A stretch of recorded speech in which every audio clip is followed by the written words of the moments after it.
religi. Om Swastiastu. Assalamualaikum warahmatullahi wabarakatuh. Salam sejahtera bagi kita semua. Namo Buddhaya dan salam kebajikan. Saya Hera, kita ketemu lagi di Pod HD, Podcast Hindu.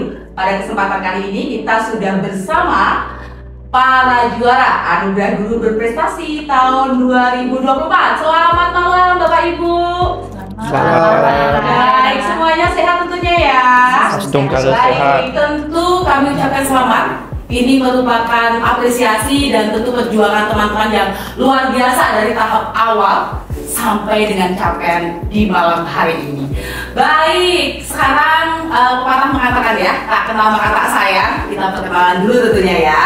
Baik, sekarang diperkenalkan nama, kemudian utusan dari mana dan sudah berapa tahun menjadi guru. Kita ini dari paling pojok dulu ya, kepada Ibu Iin. Kami persilakan untuk berbagi perkenalan pada malam hari ini. Silakan Ibu Iin. Ya, terima kasih Mbak Ella. Om Swastiastu. Om Swastiastu. Ya, perkenalkan nama saya Indriani Pande. Saya utusan dari Provinsi Bali di jenjang Pratama Widyalaya, yaitu tepatnya di Pratama Widyalaya Gurukula Bangli. Oke, baik, terima kasih Bu Iin. Selanjutnya akan menuju ke sebelahnya Bu Iin. Ini berarti untuk jenjang Adi Widyalaya. Baik, kami persilakan Bapak untuk memperkenalkan diri. Sebelumnya Om Swastiastu Mbak Ella. Om Swastiastu. Terima kasih atas kesempatannya. Perkenalkan, nama saya Imadira Jendra. Sehari-hari dipanggil Madirana. Saya utusan dari Provinsi Bali, dari Kabupaten Gianyar. Tempat tugas di SD Negeri 5 Sebatu. Baik, terima kasih Bapak Rana. Selanjutnya ke sebelahnya Bapak Rana, kami persilakan untuk memperkenalkan diri. Baik, terima kasih atas waktunya. Om Swastiastu Mbak Ella. Om Swastiastu. Mohon izin saya perkenalkan diri. Nama saya Madi Urip Dharma Putra. Saya berasal dari Kabupaten Kelungkung, Provinsi Bali, mengajar pendidikan agama Hindu di SMP Negeri 1 Semarang. Untuk lama menjadi gurunya 15 tahun.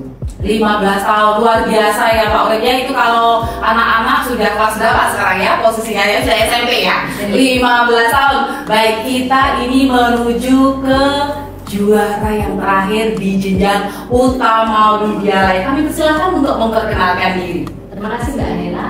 Om Swastiastu. Om Swastiastu. Perkenalkan, nama saya Mimadi Arnyani, biasa dipanggil Miss Yani, kadang juga ada yang manggil Bu Made. Saya dari SMA Negeri 1 Kota Bontang, Kalimantan Timur. Saya sudah mengajar selama 15 tahun.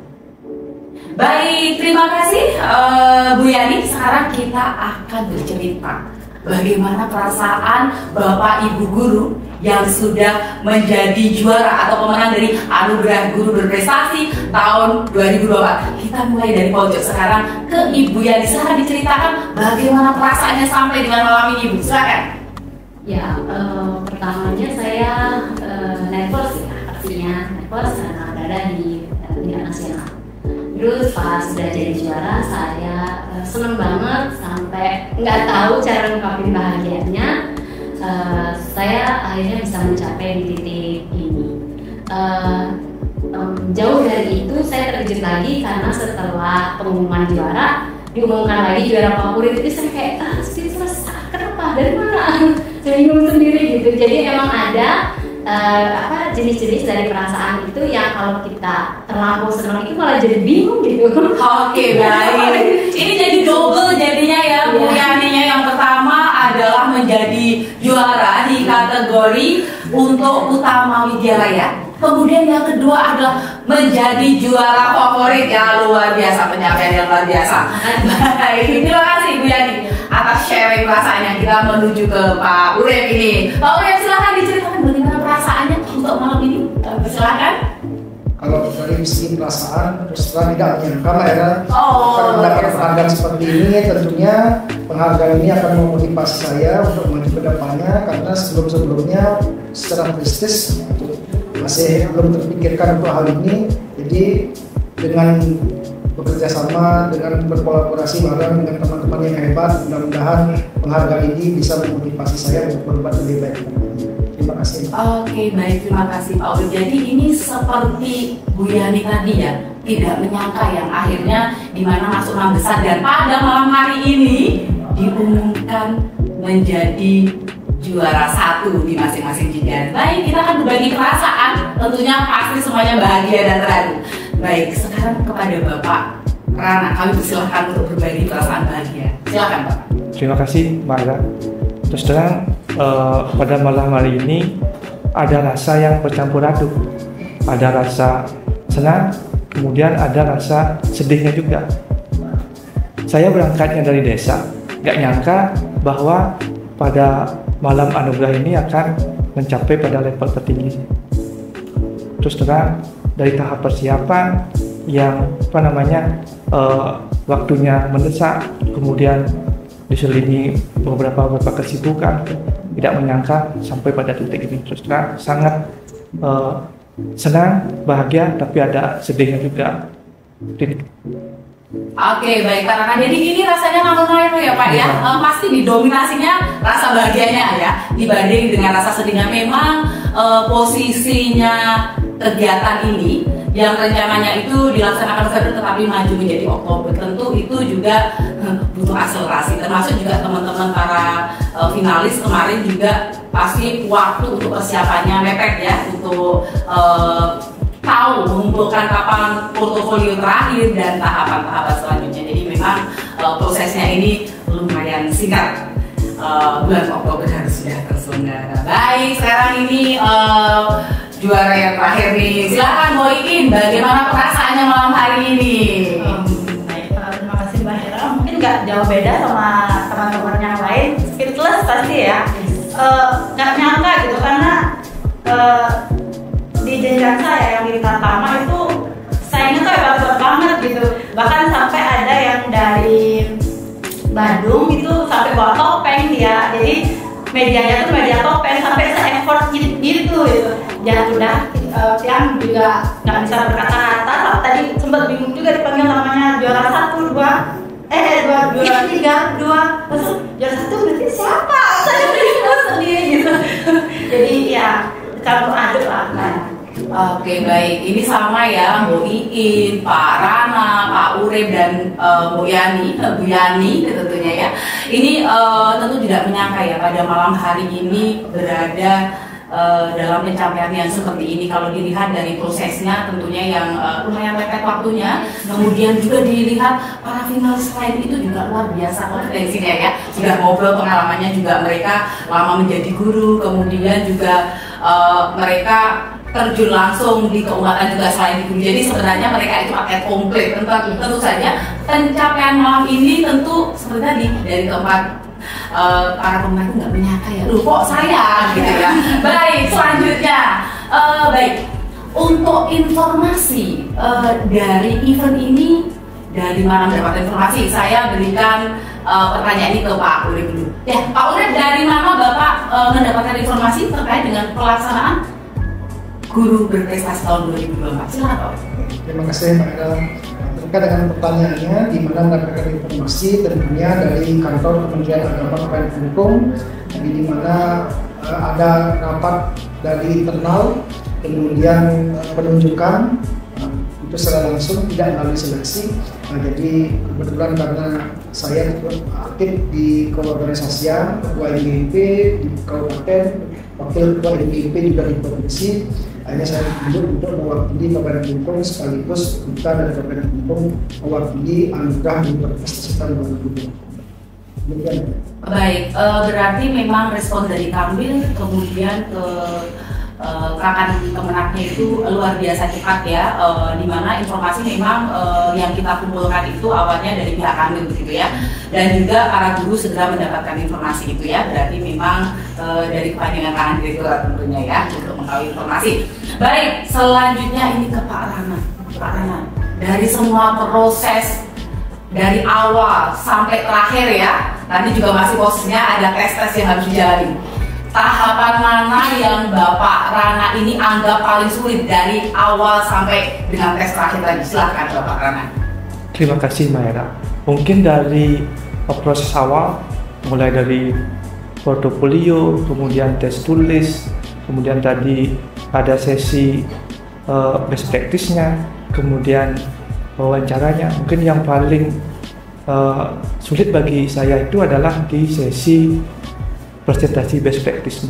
Kenapa? Karena dari style saya itu seorang penulis buku, saya lebih suka menuangkan ide-ide saya itu lewat tulisan, dan untuk mengemukakan pendapat itu agak gimana, masih perlu latihan. Makanya itulah proses yang kira paling sulit bagi diri saya. Tapi kalau saya disuruh untuk menuangkan ide-ide itu dalam tulisan, itu rasanya lebih gampang dibandingkan disuruh untuk berbicara di depan umum, itu masih perlu latihan. Oke. Baik Pak Rana, jadi ternyata bagi Pak Rana ini adalah untuk best practice-nya ya, untuk presentasinya ini, karena basicnya Pak Rana ini adalah menulis. Jadi beliau ini pintar menuangkan tulisan, tapi saat berbicara tentu itu menjadi salah satu ya. Tapi meski begitu ini sudah luar biasa karena menjadi juara 1. Ini membuktikan ya tentunya. Baik, selanjutnya kepada Bu Iin ini. Bu Iin, menurut Bu Iin, dari para juri itu apakah sudah memberikan penilaian secara fair? Silakan, menurut pandangan Bu Iin seperti apa nih penilaian juri? Silakan. Pasti mereka, karena juri kan dituntut memang untuk fair ya, tidak boleh memihak seperti itu. Bahkan saat tadi tes wawancara, saya sempat tanya bolak-balik, membingungkan jadinya, ini benar nggak sih jawabannya gitu, karena dewan jurinya nanya malah saya melenceng ke B jawabnya, karena mungkin seperti itu cara juri menentukan konsisten nggak nih sama best practice yang dibikin gitu. Jadi disitulah terlihat bahwa juri itu sangat kompeten dan pasti jujur penilaiannya. Oke, baik. Jadi memang penilaian juri sudah dari pandangan Bu Iin sudah fair ya. Kebetulan untuk juri ini memang kita datangkan dari praktisi akademisi pendidikan yang memang sudah berpengalaman terkait dengan penilaian anugerah guru di Kemendikbud begitu. Jadi memang para juri ini kita sudah pilih yang mempunyai kompetensi bidangnya. Baik, selanjutnya kepada Bu Yani, Nah, menurut Bu Yani, manfaat apa yang Bu Yani dapatkan dari ajang anugerah guru berprestasi? Silakan. Oh ya. Kalau manfaat banyak ya, bisa kita lihat dari personal. Mungkin secara personal ini sebagai sebuah branding ya, personal branding, bahwa dia punya value, dia punya pencapaian secara personal. Nah, secara institusi di sekolahnya itu menggambarkan pencapaian sekolah juga. Jadi banyak nih manfaatnya. Dan kalau lebih luas lagi, kita mungkin bisa lihat provinsi ini juga adalah pencapaian provinsi. Pencapaian kota dan juga pencapaian provinsi. Artinya bisa menjadi peta gambaran bahwa kualitas guru-gurunya gitu, guru-guru agama ini. Nah, itu manfaat, saya kira itu manfaat nomor 2 ya. Manfaat nomor 1 itu adalah untuk murid. Karena dengan diajar oleh guru berprestasi, tentu inovasi yang diberikan kepada muridnya, layanan yang diberikan kepada muridnya itu akan jauh lebih baik.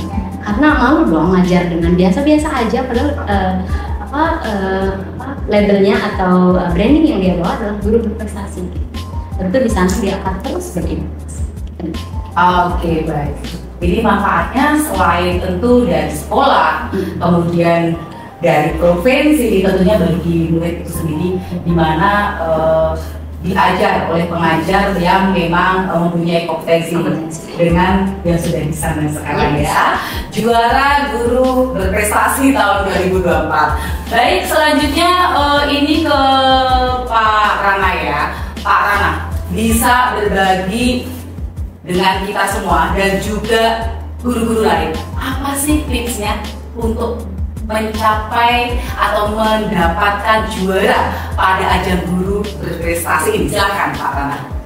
Terima kasih Mbak Era. Mungkin kunci utama daripada kita mencapai level ini adalah yang pertama itu kedisiplinan. Nah, di sana ada proses portofolio. Kita harus disiplin dalam hal pengarsipan.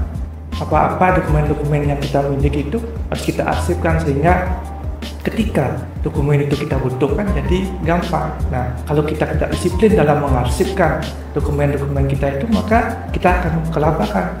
Apalagi hal ini waktunya kan sangat mepet sekali. Dalam hitungan hari kita harus sudah dikejar target. Nah, kalau kita tidak disiplin dalam hal pendokumentasian itu, maka kita akan kelabakan. Jadi itu kunci pertamanya, disiplin. Kemudian yang kedua pasti semangat. Apapun yang kita kerjakan harus semangat, dan yang tidak kalah pentingnya adalah kita harus selalu berdoa, karena apapun kesuksesan yang kita capai itu pasti harus diimbangi juga dengan doa. Oke, baik Pak Rana. Jadi bagi Bapak Ibu guru lainnya di seluruh Nusantara ya, ini kalau tipsnya dari Pak Rana adalah disiplin, pengarsipannya harus rapi gitu ya, semangat, dan kunci yang terakhir yaitu yang paling ini adalah berdoa. Baik, ini sekarang berbagi. Kalau Pak Urip nih, tipsnya seperti apa sih yang bisa dibagi? Mungkin ada tips yang berbeda dari Pak Rana. Silakan Pak Urip. Terima kasih. Kalau untuk diri saya sendiri lebih banyak konsistensi Mbak Era, terutama di pengembangan karya monumental. Jadi hal-hal yang bersifat penting terutama di keorganisasian, kemudian di karya monumental seperti buku, artikel jurnal itu lebih konsisten untuk dikembangkan, ditingkatkan lagi. Jadi di sana sebenarnya poin penting bagi seorang guru tidak hanya aktif mengikuti kegiatan workshop, seminar, tapi pengembangan diri di pencatat menulis juga diperlukan. Dan saya juga mengucapkan terima kasih banyak dari Dirjen Dimas Hindu telah melibatkan saya dulu dari penyusunan buku pasaran formal, kemudian sekarang di proyek buku Widyalaya. Jadi semoga kedepannya nanti saya bisa ikut turut berpartisipasi membangun Widyalaya, dan dia akan memberikan kemampuan yang terbaik untuk dia. Baik, luar biasa Pak Urip, terima kasih atas komitmennya ya, selalu dijaga sampai kapan tentunya. Baik, sekarang untuk Ibu Yani. Ibu, Kementerian Agama sudah mengesahkan Peraturan Menteri Agama Nomor 2 Tahun 2024 terkait dengan pendidikan widyalaya. Nah, sekarang menurut Yani, apa sih pendidikan widyalaya itu? Menarik ya Mbak Hera. Saya memang dari dulu concern sama dunia pendidikan. Dan begitu ada muncul isu, enggak cuma isu, tapi sampai sudah terpilih PMA, itu kayak saya sebagai warga biasa itu gembira sekali menyambut PMA ini, terutama karena Widyalaya itu memberi gambaran kepada kita bagaimana integrasi nilai-nilai pendidikan Hindu di dalam sekolah. Jadi yang memberi gambaran 40% berbasis kehinduan, 60% berbasis kurikulum nasional. Itu menarik sekali Mbak Hera. Jadi menurut saya kurikulum yang akan diterapkan di Widyalaya itu memberi gambaran yang holistik, utuh, bagaimana manusia Hindu itu dibentuk cerdas secara saintis dan cerdas secara spiritual. Oke, baik, terima kasih Bu Yani. Baik, selanjutnya kita menuju ke Ibu Iin. Bu Iin, apa sih harapan Ibu terkait dengan pendidikan widyalaya kita? Silakan Bu Iin. Untuk pendidikan widyalaya pastinya kita mengharapkan yang terbaik ya Mbak Hera. Jadi semakin maju, semakin jaya, juga masyarakat Hindu pada khususnya itu percaya dan yakin bahwa bersekolah di widyalaya itu tidak kalah saing loh dengan sekolah-sekolah yang lain gitu. Jadi masyarakat tidak ragu untuk menyekolahkan anaknya dari jenjang pertama, adi dan seterusnya. Maka kepercayaan itu yang kutip sedikit dari katanya Pak Tri Handoko ya, Pak Dirjen yang dulu, Pak Tri Handoko Seko. Jadi jangan dulu bicara konsep-konsep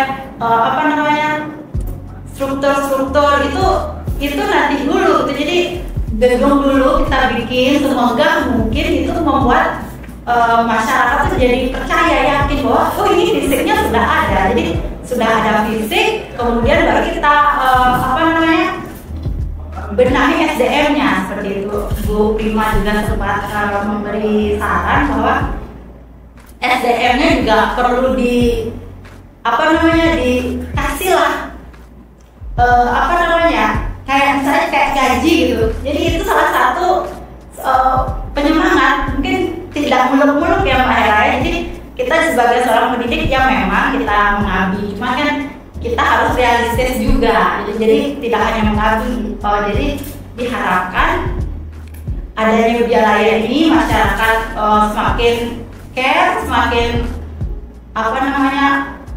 anak-anaknya itu bisa disekolahkan di Widyalaya. Jadi mereka percaya, kemudian terbentuklah dari mulai pendidikan dasar dan SD, SMP dan SMA itu terpenuhi semua kuotanya. Jadi tidak percuma membuat sekolah seperti itu. Jadi yang sendiri sebagai di pengajar di Pratama Widyalaya sangat excited banget gitu. Jadi nggak kalah dengan sekolah-sekolah yang lain kok. Kebetulan di Kubu, di tempat dari desa saya kan ada 2 sekolah ya Mbak ya. Jadi ada satu negeri dan satu kita swasta, masih swasta. Tapi minat masyarakat untuk menyekolahkan anaknya itu lebih ke Widyalaya di Gurukula gitu. Jadi wah, kita harus selalu memberikan edukasi kepada orang tua. Kalau misalnya seperti yang Ibu tadi katakan bahwa tidak hanya pendidikan agama saja yang ditekankan, jadi tapi ada juga sainsnya. Jadi ada sainsnya juga, jadi tidak jadi bisa bersaing dengan sekolah lain seperti itu. Baik Bu Iin, jadi sebenarnya harapan dari Bu Iin terkait dengan Widyalaya itu tentunya kepercayaan dari umat itu sendiri dan di sekelilingnya ya. Kalau misalnya kita punya sekolah banyak, kemudian teman-teman kita kurang mempercayai untuk menyekolahkan anaknya, tentu itu menjadi salah satu tantangan. Dan yang kedua tadi disebutkan harapannya adalah tentu pemerintah memberikan perhatian khusus terhadap para guru ya, tentunya ya, karena kita tahu sekarang itu lebih banyak para guru yang ada di Widyalaya itu lebih ke sosial gitu ya, karena tidak bisa dipungkiri tentu yang namanya salary itu menjadi salah satu hal yang penting tentunya ya. Jadi tentu tadi sempat Bu Iin sampaikan, itu juga menjadi salah satu harapan ya Bu Iin ya, perhatian terkait itu kepada teman-teman. Dan ini mungkin bukan hanya di Bu Iin saja ya, di Pak Rana, di Pak Urek, dan di Bu Yani. Tapi saya tidak tahu apakah memang di tempat-tempat ini berbeda keadaannya. Mungkin di Bu Yani sudah diberikan perhatian untuk para gurunya, jadi secara perhatian sudah cukup. Nah ini kan dari Bu Iin pengalamannya di tempatnya Bu Yani sendiri seperti apa itu terkait dengan perhatian terhadap para gurunya dari sisi salary-nya bagaimana? Kota Bontang, Kalimantan Timur itu kami ada namanya tunjangan kinerja. Yang setelah coba kami survei itu juga semua provinsi ada ya. Jadi especially lah ceritanya kalau di guru-guru di Kalimantan Timur, karena dia dapat double. Jadi selain dia bahkan triple ya. Oh, triple ya. Oke. Ada gaji tunjangan kinerja yang diberikan oleh pemerintah kota, namanya tunjangan sertifikasi. Oke, berarti ini berbeda konsep yang Bu Iin ya, antara di Kalimantan tentunya dengan di tempatnya Bu Iin. Sekarang kalau untuk di tempatnya Pak Nana seperti apa nih sebelum Pak Urek nih terkait dengan tadi perhatian yang diharapkan oleh para guru tentunya, karena itu tidak bisa dipungkiri. Di tempatnya Pak Nana seperti apa, mungkin bisa diceritakan Pak Nana? Mungkin sama seperti apa yang disampaikan oleh Bu Iin, karena kami berasal dari daerah yang sama di Bali. Itulah keadaannya. Akhirnya masih ada ketimpangan antara guru negeri dan guru yang masih non PNS, di mana kesejahteraan di teman-teman yang non PNS ini masih sangat memprihatinkan, karena mereka itu cuma mengandalkan kadang-kadang tunjangan yang diberikan oleh pemerintah tidak seberapa dengan apa yang mereka lakukan. Mereka melakukan kewajibannya itu semata-mata hanya panggilan hati, kalau istilah agamanya itu nganyah. Iya. Iya. Oke, terima kasih Pak Rana. Kalau di tempatnya Pak Urip sendiri seperti apa nih terkait kesejahteraan dari gurunya, bisa diceritakan kepada kami? Terima kasih. Terkait dengan kesejahteraan guru secara finansial, kalau di Kabupaten Belitung ya bisa dikatakan sama dengan di Gianyar di Bali. Untuk non PNS kurang mendapat eksposur, kurang mendapat perhatian. Nah, dari segi finansial hanya bisa dibayarkan dengan anggaran belanja pos jasa pegawai, dan itu pun hanya kecil bayarannya. Nah, mudah-mudahan nanti kedepannya sudah ada MOU dengan Kemenang juga dapat yang non PNS dulu atau menunggu dapat tunjangan yang 3 bulan sekali, yaitu sebagai motivasi.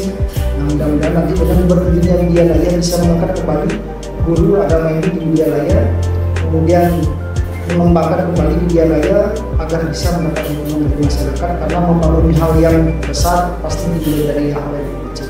Mungkin. Oke, baik Pak Urip. Jadi ternyata ini memang berbeda keadaan di Kalimantan dengan teman-teman yang ada di Bali ya. Gitu. Jadi ini sepertinya Bu Yani ini sangat beruntung ya dengan keadaannya.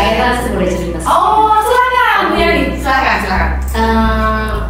Sudah saya ceritain Pak, ada triple gaji kita. Oke. Ketika dibuka 40 lowongan P3K guru pendidikan agama ini, pendaftarnya hanya 4. Tidak ada pendaftar yang datang. Meskipun kami punya gaji yang fantastis. Ya, fantastis. Pak Urip. Fantastis, Bu. Jadi ya ini juga isu nasional. Saya juga dititipin sama PHD sih untuk menyampaikan kepada seluruh Indonesia bahwa bukaan Kalimantan Timur itu selalu banyak dan selalu tidak pernah penuh. Dan bahkan ya 40 diisi cuma 8 kan jauh banget. Baik. Itu juga harus jadi perhatian nasional. Maksudnya kenapa berduduk di tempat yang sulit? Kenapa nggak di tempat? Iya.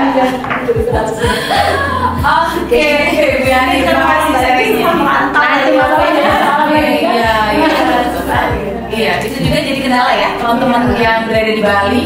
Meskipun muridnya banyak, tetapi ternyata jumlah SDM-nya juga cukup banyak ya. Sedangkan jauh di sana, di Kalimantan itu dibuka lowongan 40, ternyata yang diisi baru 8 ya Bu ya. Nah, bagaimana ini Bu Iin, Pak Rana, Pak Urip ya? Apakah tertarik melakukan sebuah perjalanan jauh yang dari timur menuju ke Kalimantan? Sudah maju kok di sana, jangan khawatir, sudah ada IKN-nya. Iya betul. Datang IKN. Iya, nanti jadi ibu kota provinsi ya. Kita jadi kalau nggak ke Jakarta lagi, tetapi kita ke Kalimantan ya tempatnya Bu Yani. Baik Bapak Ibu sekalian, ini menurut Bapak ini Pak Rani, tantangan terbesar apa terkait dengan pendidikan Widya Laya menurut Bapak? Pak Rani. Terima kasih Bu Era. Nah, mungkin mengutip sedikit apa yang disampaikan oleh Pak Krihandoko pada seminar tadi. Tantangan terberat kita adalah kepercayaan masyarakat terhadap Widya Laya itu sendiri masih sangat kurang, masih sangat jarang masyarakat kita yang mau menyekolahkan anaknya di Widya Laya, karena mungkin alasan pertama itu regulasi terkait Widya Laya itu masih belum begitu kuat, masih perlu disempurnakan, sehingga ada kekhawatiran ketika nanti anak-anak itu tamat dari Widya Laya mau jadi apa sih? Apakah anak yang tamat dari Widya Laya itu basicnya cuma jadi pemangku atau apa? Mungkin seperti itu ya kesan di masyarakat bayangnya, karena mereka itu dalam bayangnya mungkin Widya Laya itu hanya sebatas pengetahuan agama saja. Mereka tidak mengetahui bahwa Widya Laya itu adalah sekolah umum yang memiliki kekhasan agama Hindu, yaitu ada tambahan muatan agama Hindunya. Tetapi di benak mereka itu mungkin yang terbayang hanya agama Hindunya saja, sayangnya itu tidak terbayang, sehingga outputnya itu mungkin hanya sebagai pendeta. Mungkin itu yang menyebabkan kepercayaan umat kita kepada Widya Laya itu masih kurang. Di samping itu juga sarana dan prasarana yang kita miliki juga masih terbatas, masih jauh tertinggal dengan sekolah-sekolah yang ada di luar Widya Laya. Seperti itu, Mak. Oke, baik Pak Rana, ini jadi tadi ya tantangannya ada kembali lagi terkait dengan kepercayaan tentunya ya. Kemudian juga terkait dengan sarana dan prasarana, karena kita ketahui bersama tentu sarana dan prasarana yang ada di pendidikan Widya Laya kita tentu bila dibandingkan dengan sarana dan prasarana di tetangga sebelah bisa dibilang tentu ya Bapak Ibu sudah bisa lihat sendiri ya, tentu itu ya menjadi salah satu tantangan tersendiri. Baik, Bu Yani, apakah ada tantangan-tantangan lain yang tadi belum disebutkan Pak Rana terkait dengan pendidikan media raya ini menurut Bu Yani? Silakan. Menurut saya tantangan kita itu ada 5. Oke. Yang pertama, baik. Mutu. Oke. Dari media raya itu ya masih diragukan sehingga berefek pada kerja. Oke. Ya. Yang kedua, relevansi. Kadang lulusannya nggak relevan, mau masuk mana, mau diserap di mana. Jadi kadang itu nggak relevan ya. Kadang kita lihat banyak ya kasus bahwa aplikasinya belum bisa, kemudian yang mau masuk ke situ belum bisa. Itu yang kedua, relevansi. Yang ketiga, produktivitas. Memang kita orang Bali, yang orang Hindu, produktivitasnya itu tinggi, tapi nggak solid, sehingga itu juga masalah ya. Masalah yang ketiga ya Bu ya. Oke. Yang keempat itu daya saing. Ya daya saing. Sebenarnya kita orang Bali dimanapun dikenal. Saya kan sudut pandangnya orang luar ya, maksudnya luar Bali karena besar di luar Bali dan bekerja di luar Bali. Jadi sebenarnya kita itu menjadi orang Bali itu sangat dihargai, sangat dihormati dengan keuletan dan keturunannya dalam bekerja. Sehingga sebenarnya kita punya daya saing yang bagus. Cuman kalau kita bercerai-berai tidak solid ya, itu juga pakai kita. Oke, baik. Terima kasih Bu Yani. Baik, sekarang ke Pak Urip nih. Pak Urip. Baik, selanjutnya, apakah Pak Urip optimis bahwasanya pendidikan Widyalaya ini membangun generasi muda kita dengan adanya guru-guru berprestasi yang ada di Widyalaya? Silakan Pak Urip. Apakah Pak Urip optimis terkait dengan ini? Terima kasih Pak Eda terkait dengan jawaban pertanyaan tersebut. Memulai sesuatu harus tetap optimis, harus tetap yakin. Jadi untuk membangun sesuatu yang besar di bagian yang terkecil, melakukan sesuatu yang sederhana tetapi bermanfaat, manfaatnya nanti besar. Kita tidak menginginkan sesuatu yang besar tetapi konstan. Artinya konstan itu dalam artian tetap konsisten, berkelanjutan. Jadi saya tetap optimis, Widyalaya akan tetap berjaya nantinya. Karena memulai sesuatu pasti akan pelan jalannya, bersifat dinamis dia nanti. Karena ada dinamika yang banyak terkait dengan Widyalaya, tetapi dalam hati saya tetap mendukung Widyalaya. Widyalaya optimis, saya mendukung Widyalaya maju. Oke, baik, Pak Urip optimis ya, apalagi ini sudah ada guru-guru berprestasi. Jebolan guru berprestasi yang pertama ya, ini tentunya guru agama Hindu berprestasi tahun 2024 itu kita tahu bersama ini adalah yang pertama kalinya. Jadi tentu Pak Urip optimis ya dengan adanya guru-guru jebolan dari guru berprestasi ini, tentu pengembangan dan juga penciptaan generasi muda di Widyalaya itu akan terwujud ya. Closing statement dari Bu Iin, menurut Bu Iin bagaimana Bu Iin? Apakah optimis dengan adanya para guru-guru yang ada di Widyalaya ini yang tentu sudah tidak diragukan lagi ya, ini sudah menjadi guru berprestasi? Nah, seperti apa Bu Iin optimisannya ini terkait dengan nanti generasi muda yang akan diciptakan oleh teman-teman guru di Widyalaya? Silakan Bu Iin. Mungkin sepaham dengan Pak Urip ya. Oke. Segala sesuatunya kita harus optimis ya, walaupun banyak tantangan seperti itu. Nah, apapun kita kan baru mengawali membuat sekolah ini, jadi sesuatu yang pertama yang kita bikin kan tidak bisa instan langsung bisa wah gitu ya Pak ya. Jadi haruslah ada dinamika, tapi tetap kita harus optimis, apalagi Pak Direktur dari Pak Dirjen juga sangat konsen dengan pendidikan Widyalaya ini, di regulasi antara di atas dari kabupaten juga sampai gitu ada pionir ya, kita jadi pionir guru-guru agama Hindu berprestasi pasti akan selalu mendukung apapun jika kita dibutuhkan. Mungkin ada program apa untuk mensosialisasikan tentang Widyalaya, siap ya, kami akan siap gitu Pak. Oke, baik sahabat religi, kita malam ini sudah bersama tentunya para juara anugerah guru berprestasi. Baik, tentu tidak lupa kami ucapkan kepada para pemenang yang sudah bersedia hadir di podcast hadir pada malam hari ini. Kita akhiri podcast kita pada kesempatan kali ini dengan mengucapkan para wasabi bersama-sama. Om Santi Santi Santi Om. Wassalamualaikum warahmatullahi wabarakatuh. Terima kasih Dirjen Bimas Hindu. Kami, Guru Pendidikan Agama Hindu Berprestasi tahun 2024, siap menebarkan kesuksesan untuk generasi muda Hindu.